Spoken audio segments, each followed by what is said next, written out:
Well, welcome back to the Kelly Counts Macros podcast. I'm your host, Kelly Mazdi, certified health and wellness coach, founder of Kelly Counts Macros, and lover of helping busy men and women lose weight, reveal muscle, and feel confident in their own skin. If you're enjoying the podcast, please take a second to follow, leave a review, and share it with a friend. This helps me reach more people just like you who are ready to ditch that diet roller coaster. So, let's start with a story. Maybe you find this familiar. Maybe your pattern since high school has been to undereat all day, skipping meals, grabbing a coffee here or there, eating just enough to get by. And then because you've been running on empty, you end up rewarding yourself later because you earned it. A bag of chips, some Oreos, a bag of peanut butter cups. It doesn't even feel like a decision, it just happens. So then, fast forward to adulthood, you land a high profile, stressful job. You're working ridiculous hours, constantly on the go. And when you finally get home, you're trying to balance everything with your kids' schedules and your family needs. And by the time you sit down, you're exhausted. So you pour yourself a glass of wine to calm down, but the night doesn't stop there. You stay up late, finishing more work. And because you didn't fuel your body properly during the day, the pantry calls your name. Chips, cookies, candy. It just feels impossible to stop. So then you wake up the next day feeling yucky and blah, your belly hurts, but then you repeat the cycle. That's what so many of us do. And it's one of the biggest reasons our metabolism slows down and we feel stuck. So before we get into what should we do, let's talk about what's happening in the clubhouse. Inside of the Kelly Counts Macros Clubhouse membership, we focus on sustainability. We do it the right way so that you never yo-yo back, not through quick fixes, but through fueling and lifting and building habits that actually last. So if you're ready for accountability, recipes, and coaching that feels like a friend in your back pocket, come join us in the clubhouse. It starts with a personal one-on-one with me. I will put the link in the show notes. So let's get down to it. How to restore your metabolism. Number one, fuel your body consistently. Chronic undereating, it slows your metabolism. Food is fuel, not something to fear. And here's the truth. Consistency is more powerful than being perfect. So let's break this down. Imagine someone eats very clean and restrictive Monday through Friday, sticking to 1,000 calories. They're white knuckling it, feeling exhausted. They're irritated and constantly thinking about food. Then Friday night rolls around. They're starving mentally and physically. They have pizza, a couple drinks, maybe some dessert. Saturday, the cycle continues. They let loose because, hey, the week is already blown.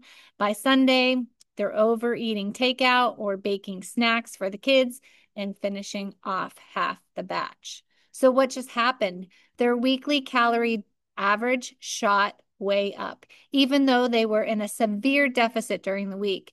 The weekend overeating often cancels it out and even puts them in a surplus. So, not only does this stall fat loss, but it also confuses the body. So here's why. When you chronically undereat, your body activates and it wants to adapt. It's scared, it downshifts the metabolic rate to conserve energy. So your thyroid hormones decrease, leptin, which is the hunger hormone, plummets, and ghrelin, the hunger signal, skyrockets, right? Your body burns fewer calories and makes you hungrier. So then when you binge or overeat, your body is primed, right? It's probably thinking, I need to store this because I've learned that food is scarce. So sometimes people refer to this as the famine or feast response. So some studies have shown that repeated cycles of deprivation and overeating can reduce muscle mass, increase fat storage, especially around that midsection. Anybody that's dealing with that midsection that they're not loving anymore, make, your metabolism less efficient in the long term. So instead of extreme undereating, followed by out of control night times or weekends, you're far better off fueling your body consistently with a moderate deficit. Something sustainable that your hormones, your metabolism, and your mindset, your mind can actually adapt to. The next one, prioritizing protein. So protein, for me, I talk about it a lot. It's the powerhouse. It's the powerhouse macronutrient when it comes to metabolism. It preserves and builds lean muscle, which is your body's engine for burning the calories. So the more muscle you have, the higher your resting metabolic rate. That means you're burning more calories even while you're sitting at your desk, sleeping, scrolling, or watching Netflix, okay? So we aim for about 0.8 to 1 gram of protein per pound of body weight, or as close as you can get, okay? So for a 150-pound person, that's roughly 120 to 150 grams per day. Most people fall way short of this without even realizing it unless they worked with me. So why does it matter? I talk about the TEF, so the thermic effect of food. Protein has the highest processing cost of all macros. So almost 30% of the calories from protein are burned off just digesting and absorbing it, compared to only 5 or 10% for carbs and 0 to 3% for fats. So that means if you eat 100 calories of protein, only about 70 or 80 are usable. The rest are burned off just in digesting it. Muscle preservation. So during a calorie deficit, your body isn't just losing fat, it risks breaking down muscle for energy. So protein acts like a shield, protecting that hard-earned muscle. So without enough protein, you can lose weight, but look soft and wiggly jiggly instead of lean and defined. Satisfaction, the satiety of it. Okay, so protein is the most filling macronutrient. It slows digestion, keeps blood sugar more stable, and reduces the cravings later in the day. So getting your protein in earlier in the day really helps the cravings later on. So that's why hitting your protein goal often makes it easier to stay on track, all right, with your overall calories. So let's give an example. All right. Two women are both eating 1,600 calories in a fat loss phase. One eats 80 grams of protein, which is low, and one eats 140 grams, which is adequate. So the first may lose weight, but feel hungrier, lose more muscle, and stall her metabolism long term. The second is more likely to preserve that muscle, feel full, and keep her metabolism humming. Okay. So same calories, different outcomes because of protein. The next one, strength train. So cardio absolutely has benefits. It strengthens your heart. You can improve your endurance. But when it comes to revving up that metabolism long term, strength training is the game changer. Okay. I say cardio is like renting the results. You burn while you're doing it. Strength training is like owning the results. You build muscle that keeps burning even after the workout. So, cardio lovers, listen up. I say this with love because I've been there, done that. You might think running is building those legs and glutes, but the reality is steady state cardio doesn't build significant muscle. If that's all you do, especially in a calorie deficit, you could actually be breaking down muscle tissue. So muscle is metabolic currency. The more muscle you have, the more calories you burn at rest, even when you're sleeping or sitting at a desk. I know a lot of you have desk jobs, okay? So think of your body as a bank account. Cardio is like spending cash and it's gone, okay? Strength training is like investing. It pays you back with interest every single day. So if you want to keep your metabolism rolling, strong at rest, humming, you need to pick up those weights. Squats, deadlifts, presses, building those bigger muscle groups is going to pay off far more than endless hours on the treadmill will. And if you've been following me, you know that I have collaborated with my sister Kate. She is a personal trainer. So if you do not have a strength training program on board, you need to reach out to her. She is on Facebook and her name is Caitlin MacArthur Danowski. So message her and get that program in place. Next one, don't fear the carbs and the fats. Balanced nutrition isn't just about hitting your calories. It's about supporting your hormones, your thyroid health, your energy levels. So when you start cutting out entire food groups like carbs, remember Atkins told us to fear the potatoes, all right, or fats during the low fat craze. I came from that. You may see fast results at first, but long term, you're teaching your body to slow down. So, carbs and thyroid function. Carbs are necessary, right, for your thyroid to hormone for it to function correctly, okay?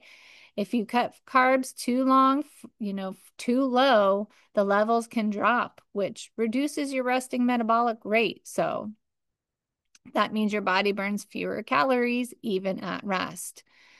So sometimes low carb diets can raise your cortisol, right? Your stress hormone. The high cortisol not only makes it harder, it increases cravings and disrupts your sleep. Okay.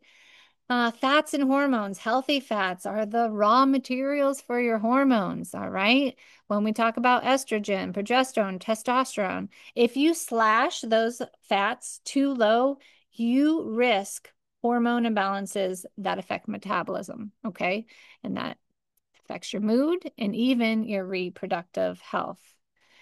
Energy and training, right? Carbs are your body's preferred fuel source for high intensity activity. So without enough, your workouts suffer. And remember, strong workouts mean more muscle, and more muscle means a faster metabolism.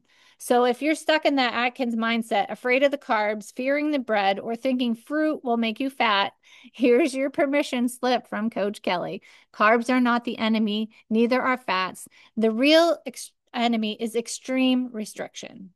Because, yes, your body becomes more efficient because it's scared.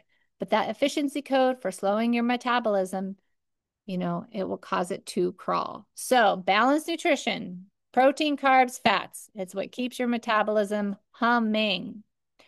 I'm not going to go over this for long, but sleep and stress management. Okay. Poor sleep, high stress, increased cortisol, it all is not good when you're trying to lose fat. Okay. So aim for 7 to 9 hours of sleep.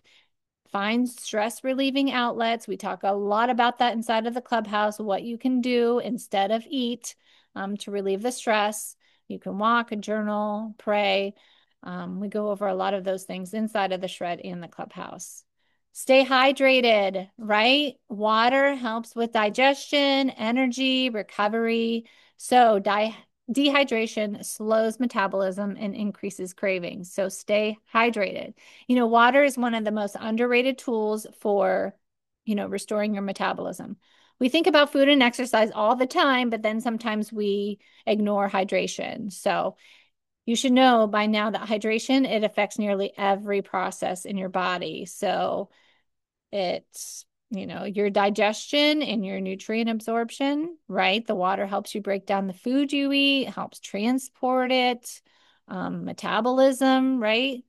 Shows that even with mild dehydration, it can cause your resting metabolic rate to decrease. And cravings versus hunger. So a lot of time when you think you're hungry, you're actually just thirsty. So dehydration can trigger cravings, especially for those salty or sugary foods that everybody loves. A glass of water before a snack can sometimes be enough to reset those signals, okay? That's why in the shred, we drink 8 ounces of water before our meal and 8 ounces of water halfway through, okay? And of course, your energy and your performance, right? If you're even slightly dehydrated, you're going to feel more fatigued. Your workouts are going to feel harder. Your recovery will be slower. Okay. So that domino effect, it adds up. Hydration, right. It supports your functioning of that leptin and that ghrelin that you always hear me talk about, your hunger and your fullness hormones. So when you're dehydrated, those signals can get confused, like making it harder to know when you're actually satisfied. So, right? Simple tip, just like I tell my shredders, 8 ounces of water before your meal, 8 ounces of water halfway through. And also start your day with a tall glass of water before your coffee. Okay. Have that water before your coffee. And those are some easy ways to get it in. So think of hydration as metabolic oil, right? You want that metabolic oil so that keeps humming in your body, your metabolism. All right. Keeps things running smoothly. Reverse diet. So this is a gradual increase. We call this reversing Ralphie in the clubhouse. I use this for multiple reasons, but one being it's just a powerful tool, especially for women who have been chronically under eating. So if you've been stuck in the diet mode for years, your metabolism, it adapts. All right. So that's why simply cutting calories harder and harder doesn't work long term. So here's what we do if you need to reverse because you've been dieting for too long. We establish your baseline, right? We track consistently for 1 or 2 weeks. No judgment, just data. And then we add slowly if I see that you've been under eating. So every 2 to 4 weeks, we add in 100 to 150 calories, usually from carbs and fats. We keep that protein steady and on board. And this is gradual enough that the scale doesn't spike because I know everybody gets all crazy when that scale goes up a little bit. Okay. We monitor the biofeedback, the sleep, the waist measurement, the pictures, the energy, the workouts, the digestion, the cravings. And this helps us to adapt. And we stay consistent, right? It usually takes 8 to 12+ weeks of slow, steady increase to restore that metabolism. So many members are shocked when they're eating several hundred calories more than before, but their weight is stable or even lower. So, for example, if you've been eating 12,000 or 1,200 calories for months, we might bump you up to 1,350 or 1,400 the first 2 weeks, and then the next 2 weeks, bump it up again by 100 or 150, okay? And once you get up to true maintenance level, we call this maintaining Mandy, it could be 1,700, 200 plus calories, all right? That's when your metabolism starts humming again, all right? Energy skyrockets, your workouts are better, and it's sustainable. So the goal is not a quick fix. It's teaching your body to trust you again. In the clubhouse, we celebrate every win along the way, better energy, stronger lifts, fewer cravings, less stress about food. So and the last, consistency over perfection. So this is the piece that most people miss. It's not about being perfect. It's about showing up consistently. So your metabolism doesn't care if you had one perfect day. It responds to what you do over weeks and months. So consistency means fueling your body with enough every single day, not under eating all week and then overeating on the weekend. It means being steady with strength training, even if it's just 1 or 2 sessions each week. It means hitting your water goal most days and not stressing if you miss ones. It means not fearing carbs and potatoes and full fat cheese, but giving your body balanced fuel over and over again. So the truth is, right? The small habits, repeated and stacked, add up more than any drastic swings. So think of it as practicing the all or something instead of the all or nothing. You don't need a perfect week. You need to string together consistent, doable actions. Protein at every meal, getting your steps in, tracking when you can, strength training. Over time, that consistency is what restores your metabolism and keeps it running strong. So inside the clubhouse this week, we are loving the dill pickle roast, easy crock pot, comfort food with macros to keep you on track. Head over to my Instagram and let me know if you're going to make it or if you've tried it. So remember the story I shared at the beginning? The pattern of undereating, overworking, numbing with wine, finishing the night with a bag of snacks. You don't have to live there anymore. Restore your metabolism means breaking that cycle, fueling your body consistently, training it with purpose, sleeping better, and slowly building habits that free you instead of trap you. Okay. Contact me for a one-on-one consult with entrance into the clubhouse membership so that you finally restore your metabolism. I will put the link in the show notes. If today's episode helped you, share it with a friend who's tired of dieting and ready to rebuild trust with their body and their mind. And don't forget, subscribe and leave a review. It helps me reach more people who need to hear this message. Calories are king, protein is queen, and consistency is the crown. You're always doing better than you think you are.